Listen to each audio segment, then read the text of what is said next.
Alright guys, we're at another track day. The purpose of today, well technically it's our friend Freddie's birthday and he rented the track. I brought the E36 out, not because I really want to drive it, but I want to test the new radiator setup and see how cool this thing is, doing some hot laps with it. So that's going to be the first test, and to see how these front wheels work.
a spin. Yeah, I was like, oh, we're putting it in pretty deep. Yeah, I really didn't think that one was gonna come back. That's so fun. Matt's first JZ. Have you ever driven a 6-cylinder turbo? No. We're about to ruin him, guys. I'm so sorry, Matt. Well, I already want one, and it's gonna make it worse. I'm so excited for Matt to drive it, get to experience it.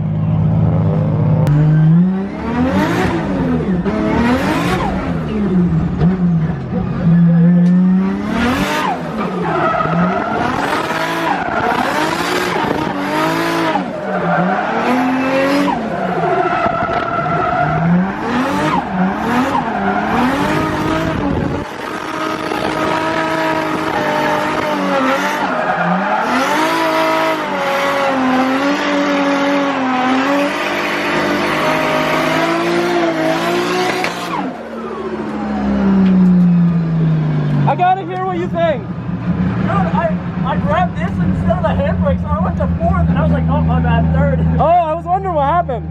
It shifts over a lot, so I was like, oh man, I'm putting it in fifth, and then I put it in third, and it was just like, we're good to go. The shifter's a little weird for sure. Yeah, it is. All right, what do you think of the power? What do you think of the grip? What do you think about the power band? It's fun. The steering's definitely wonky, I'll give you that. Oh, bro, dude, there's zero grip and it's got a broken tire, or sorry, a tire with a ton of play. Yeah. Oh, but it feels so good just to be able to like get on it. This is fun. I want a JZ for sure. Now more than ever. Oh, I think we got shut down. Damn. All right. That was really I'm glad you got to Thank drive so it. much. Yeah, bro. Well, this is a Sunday, and this video is going to continue into Monday, which will just be like a typical shop day, which we'll probably get into some good stuff. But anyway, just an update. The cooling's better. It's still not perfect. Before, the car would like kind of hover around 210 and wouldn't even get any cooler than that because the fans just couldn't cool fast enough. Now it'll cool down as much as 160. It still just takes like, you know, maybe 20 seconds or so to drop a degree or two, which is a little bit longer than I'd like. Maybe we could fix that with some ducting. Maybe we could fix that with maybe a little bit bigger radiator core. I don't really know. I know if we had a little bit more volume in the system, or potentially if we like kind of seal off the engine bay so it's only sucking air from the outside, that would help. But mind you, it was 91 degrees and humid outside, so this is kind of like a really, really good, you know, worst case scenario test for the car. And mind you too, this isn't a road course where the car's getting airflow and us driving around in a circle. It's just kind of sitting on grid. So I had fun though, and the car is like probably driven the best that it has ever, minus a loose tie rod. So I'm excited, and I hope you guys like this footage. So as you guys know, a lot of different companies are doing deals right now, and I just want to let you guys know I do have a code now with ECU Master. If you just use my name, AdamLZ, it'll get you some free goodies in with your order from them. But they also are running some sales. I know they give you some free stuff when you get a PMU or their EMU Black. I know it's a Bluetooth adapter for the EMU Black, and I think it's like a USB CAN adapter for the PMU. So if you're interested in getting ECU Master stuff, definitely now would be a good time. I'll put the link in the description. A couple quick shop updates. One, I know you guys have been bugging me about putting black trim on this car, but the reason that I haven't is because the front bumper has it like kind of built in since it's all fiberglass. So what I've been doing this morning is kind of taping it up, and I'm gonna try spraying it with some Plasti Dip or something that's removable in case it looks like junk. So that way I can see what this car would look like with black trim. And then I obviously got to spray the side ones. I do have black trim coming for the side, but in the meantime I'll just Plasti Dip those to see how it looks as if it was black. I think the Plasti Dip will actually look quite a bit like the actual finish of the trim. Evo update, I saw some comments that were like, I don't even know why we're gonna bother talking to you because by the time we're giving you suggestions, you'll probably already have the head off. They're pretty much not wrong. Alberto's about to pull the head off of it. Yeah. So I spoke with MA Performance, and I guess I was wrong. For whatever reason in my head, I thought we had ARP 625s in this, but we only have ARP 2000s in this. So during that incident where I had the ruptured wastegate line and this thing was making almost 40 pounds, ARP 2000s will definitely stretch. They are not by any means the top tier. They're obviously better than stock head studs, but the L19s would be the next step up, which would probably be fine, but we're just gonna go bigger, go home, and go with the 625 so we don't have any more issues. So with all the symptoms that I was seeing, 100% was an issue with the head basically lifting under very high boost. So we probably have some stretched ARP 2000 head studs in here. If we can find a micrometer, we'll show you and be able to confirm it, but if not, we won't. So, and mind you too, it would probably be a little bit easier to pull the whole engine out of the bay, but the reason we're not doing that, me and Alberto both know if we pull the engine out of this bay, it's going to turn into a bigger project because I'm going to want to paint the bay and clean it and simplify it. So we're trying to keep it simple. We'll still probably clean some stuff up while it's out. Now mind you, the car still ran fine and like didn't have any symptoms of having a bad head gasket if it wasn't under full boost. So it is very possible the head gasket may not even look damaged, but it could just be lifting slightly under high boost. Dun dun dun dun. I'm excited to see what the bottom end looks like too. Wait.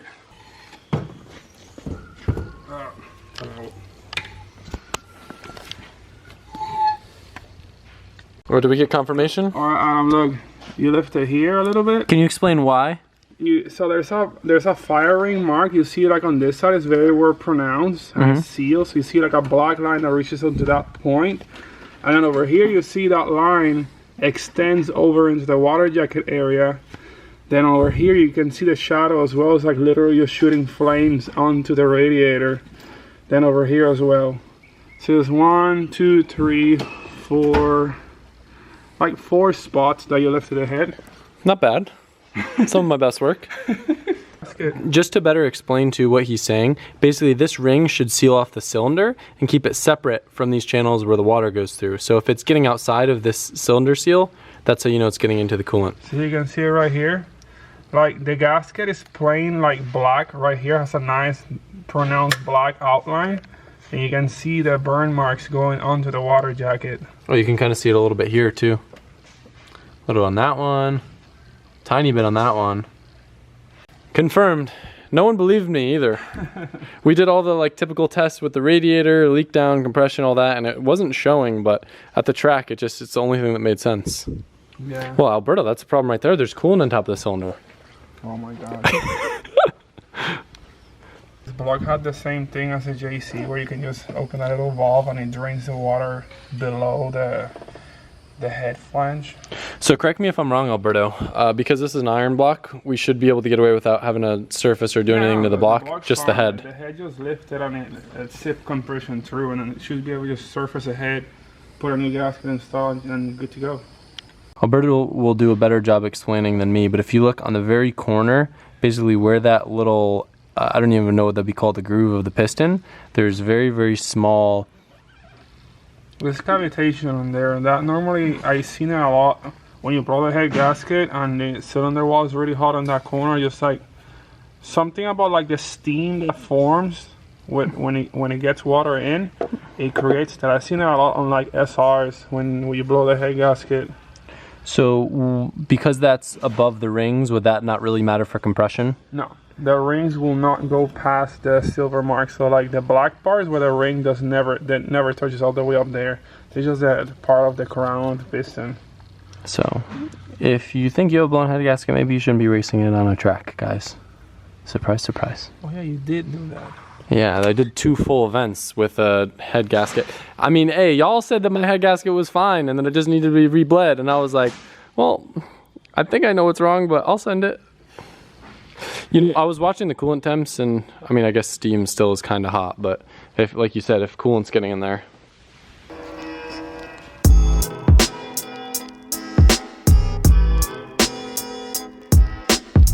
I don't know if I didn't do enough coats, but this plastic tip has been so annoying that it's like actually stuck to the tape, and I've had to run a blade down the entire edge, so it was almost pointless that I masked it off at all. Because what would happen is, I don't know, like I said, maybe I sprayed not enough coats, but you can see right here, when I started to peel the tape away, it's like peeling the plastic tip off, like it's not separating.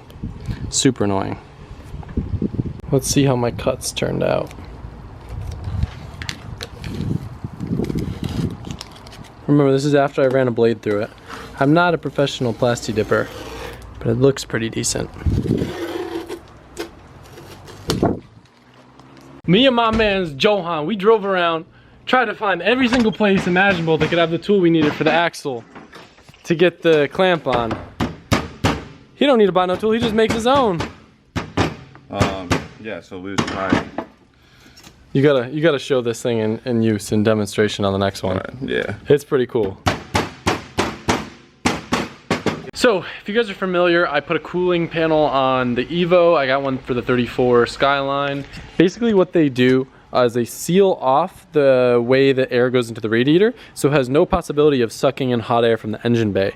So I don't know if this is potentially hurting my cooling, but it doesn't hurt to try it. So what I'm gonna do is make a little panel that I'll walk you guys through that I can put right here, that'll seal this off to make sure that the radiator is sucking in air through here or potentially down from underneath the car. Now you can get crazy with ducting and stuff. The reason I don't really focus on that too much is just because mostly with drifting, we're going sideways anyway. So a lot of times the ducting will hurt more than it will help.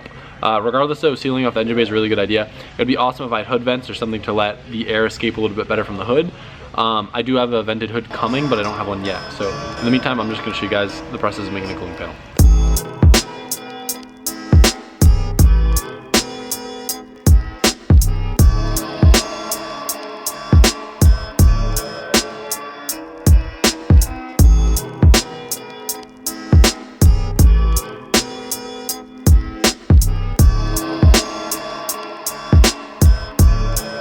Wait a second. Doesn't this car come with a piece that goes there? I feel like it does. And I feel like I'm being dumb. This is when it's convenient to have a BMW shop next door. I just saved so much time. It's probably gonna look a whole lot better too. Look at that. Wow. That's sick. I wonder how it mounts that. Look at that, it even has like a fancy little like air intake piece. It just sucks that mine takes over there. So it'd be cool if I could route something over there to kind of feed air in. Thought about maybe cutting a slice here, but I think whatever I do would look a lot worse than just having it how it is now and just letting it chill. There's been a lot more signature requests lately on the LZMFG store, so that's appreciated. I don't know why you would want my signature on your stuff, but I'm honored. I also want to give you a heads up while I'm taking care of some of this stuff. I got some cool stuff going out to you guys that I am going to be leaving, and I'm going to be out of town for about a week. So while you're watching this, if you want anything signed and you don't want it to be delayed until I'm back, which will be around my birthday, like May 5th, order within like an hour or two of when this video is out, and we should have time to be able to pull your order so I can sign it before I leave. Other than that, it'll just be like a week delay until I get back, if that's okay with you. Now, even with that panel up here, there still is a pretty big gap above the radiator just because of the fact that we had to provide clearance for the actual like hood things. So what I did, I took a piece of cardboard, and you'll see it kind of in there. I'm gonna take this cardboard, which is my template, and it kind of goes like this. I'm gonna make this piece out of sheet metal to seal off that gap up there above the radiator.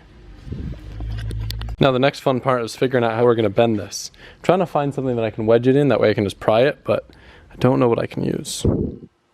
If only this was longer. I got two big pieces of steel. I'm gonna try sandwiching them in the vise and see if I can use that to clamp this down and get a nice bend out of it. I think this might actually work. Tighten it down a bunch. Let's see if we can bend it. I'm gonna need to bend it down low for it to work right.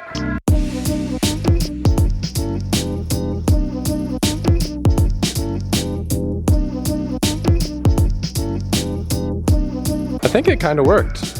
We'll see how clean it comes out. This thing's so hot right now though. It worked great, I just did it a little crooked. That was a really nice bend. I can use the other side.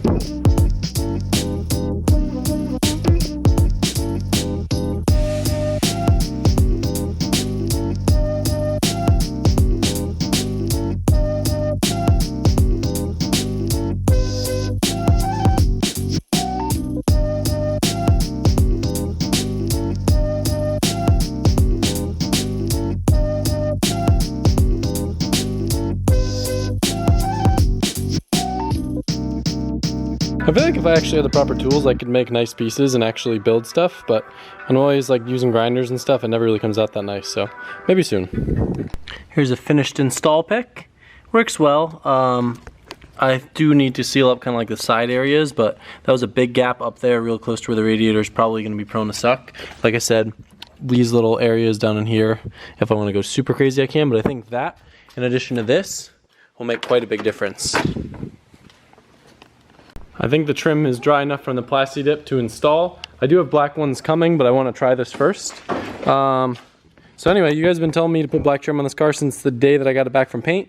So let's see what it's gonna look like.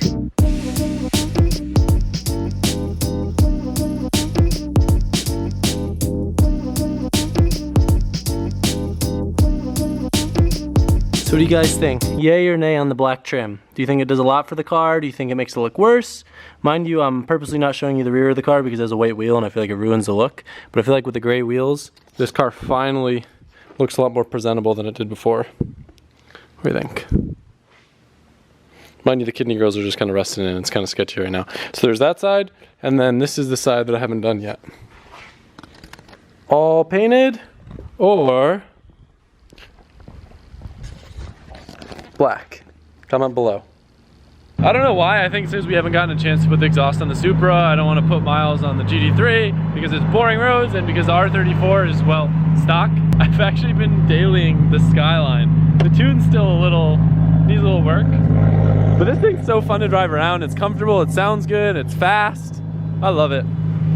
And it's kind of like a race car.